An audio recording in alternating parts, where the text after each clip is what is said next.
Today on African Heritage Series, we would highlight the Kingdom of Dahomey.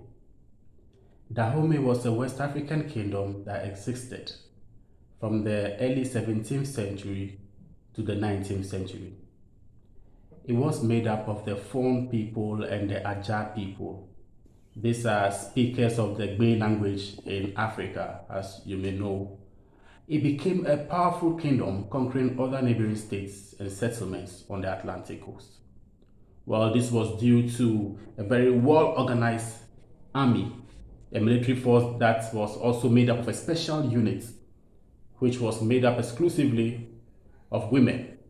And these women were highly skilled warriors. They were known as the Agoje, or also as the Minos. Mino actually in the Fon language means our mothers. And this goes to show how much they were held in high regard in the society of Dahomey. Europeans would nickname them Dahomey Amazons.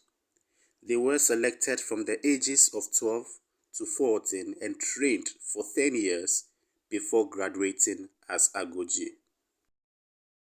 Abomey was the former capital of the Dahomey Kingdom. The old royal palace complex can be located there, with a few surviving buildings and walls serving as storage sites. It has been designated as a UNESCO World Heritage Site and has been serving as a museum, which is also called the Historic Museum of Abomey. In the past, every newly installed king constructed his palace next to his predecessors within the palace complex. All kings had their totems and are represented by these totems even till this day. As we can see in this applique textile of Abomey, it is decorated with totems of the past kings of Dahomey. These totems have meanings, and they record the history of the kings. The most popular king of Dahomey was known as King Gwezo, and he reigned from 1818 to 1858. He is represented here by a buffalo because the animal is known to be powerful. It was his nature, and opponents avoided encountering him because they were afraid of him. This was his way of keeping opponents from his kingdom. He was a very good warrior and led his people in the fight against their oppressors. This king was a clear contradiction to King Akunglu, who was cool-headed. You would notice a gap in the reign between King Akunglu and King Gwezo, which is from 1797 to 1818. Well, this was the reign of King Adadunza.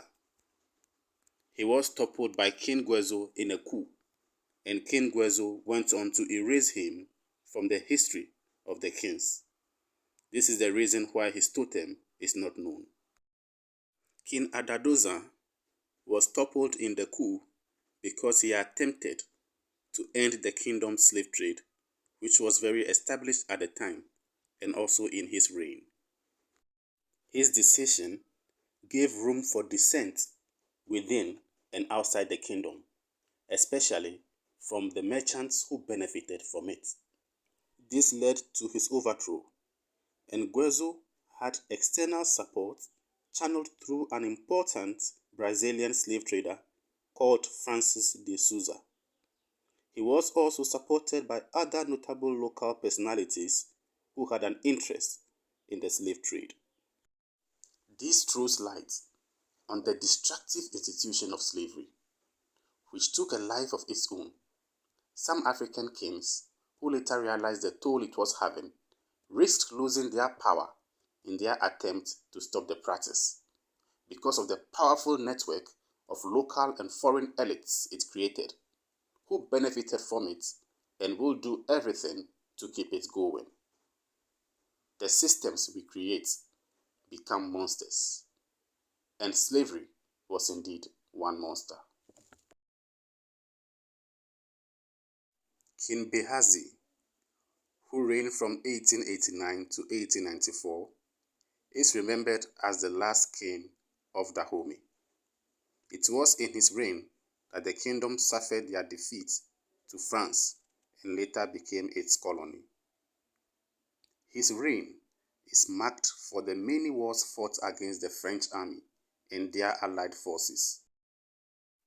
The allied forces were made up of other surrounding settlements who were not in good terms with the kingdom and had formed an alliance with France. This alliance was possible because during this period, some West African kingdoms, like Dahomey, were embarking on expansion policies, which resulted in the annexation of weaker states. King Behazi finally lost the war and was exiled with his nuclear family to France and later Algeria, where he would die. He is remembered in Benin for his fight against French colonialism. The memory of King Behazi inspired later insurrections in the colonial era that would finally lead to an independent present-day Benin.